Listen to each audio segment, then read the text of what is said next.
Chances are you've probably already done it at least once today. The yawn. It feels so simple, right? But what if I told you that simple little reflex is actually a window into your brain's temperature, your capacity for empathy, and even your social bonds? So let's get right to it. Why do we really yawn?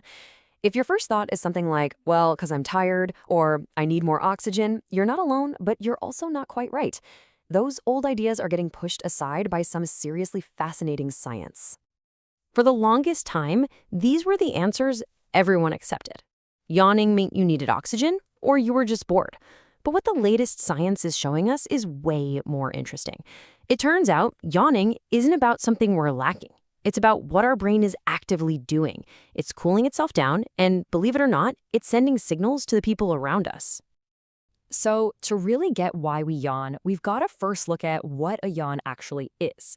And trust me, it's not just a big breath. It's this complex, highly coordinated event happening inside your body. Every single yawn unfolds in 3 distinct stages. It kicks off with that deep, deep inhalation. Then you hit that peak moment where everything tenses up. The jaw, the face, that satisfying stretch. And finally, it all ends with a quick exhale. It's what scientists call a stereotyped motor reflex, which basically means your body does it the exact same way every single time, without even thinking about it. So where does the order to yawn even come from? Well, the entire sequence is launched from this tiny but super important area deep inside your brain called the hypothalamus. More specifically, a little spot called the paraventricular nucleus. You can think of it as mission control for the yawn. And if we zoom in even closer, we find these specific brain chemicals that are basically flipping the on switch for a yawn. One is dopamine, which is linked to things like arousal and anticipation. But here's where it gets really interesting. Another trigger is oxytocin, the so-called social hormone. This is our first huge clue that yawning is way more than just a physical thing. It's deeply tied to how we connect with each other. Okay, so this all begs a pretty big question. If yawning is such a complicated ancient reflex, what did it evolve to do? If it's not about getting more oxygen, what's its real job?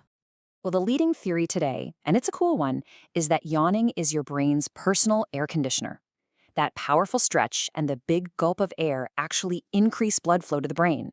And in doing so, it flushes out warmer blood and brings in cooler blood. It helps keep your brain at the perfect temperature to think clearly and stay alert. And let's be super clear about this. That old idea about needing more oxygen, it's been totally debunked.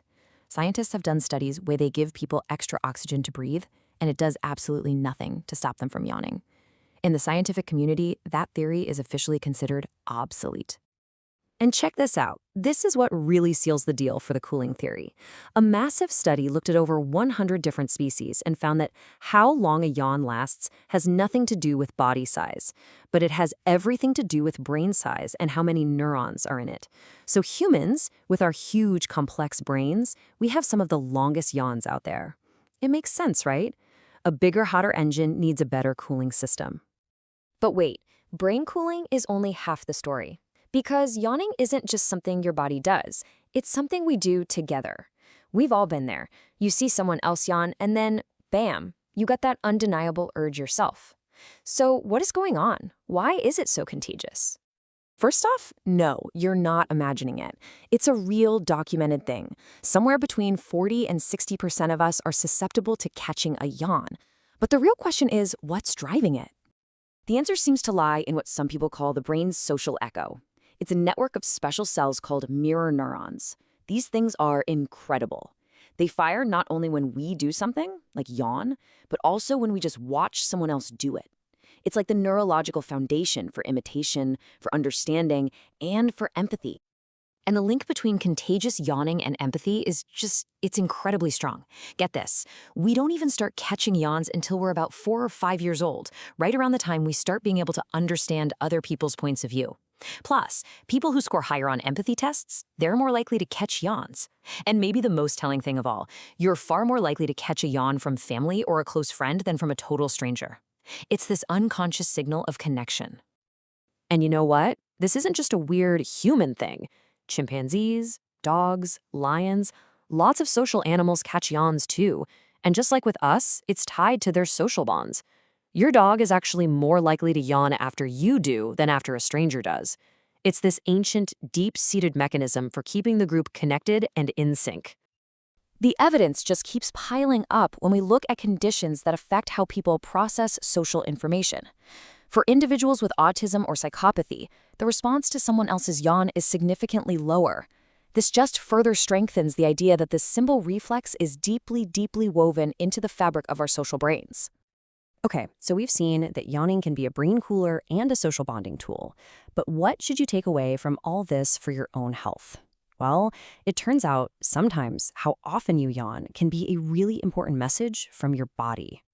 Believe it or not, there's actually a clinical definition for excessive yawning. And it's not just about feeling sleepy before bed. The official benchmark is yawning more than 3 times in a 15-minute window, especially when there's no obvious reason for it. Now, if that's happening to you consistently, your body might be trying to send you a signal. It could be linked to sleep disorders like sleep apnea, sure, but it can also be an early warning sign for migraines, a symptom of neurological conditions like MS, or even a sign of heart issues that are affecting something called the vagus nerve. It can even just be a side effect of certain medications. So the takeaway here is pretty simple. An occasional yawn? Totally normal.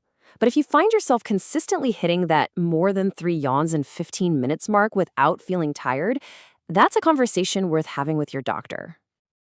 Ultimately, this simple yawn is anything but simple. I love this quote from the research. A yawn is both a window to the physiological state of the brain, keeping it cool and ready for action, and a mirror of our social minds. It just sums it all up perfectly. So the next time you feel that deep, irresistible urge to open your mouth and yawn, just take a second, pause, and think. Is your brain just cooling down? Are you unconsciously connecting with someone in the room?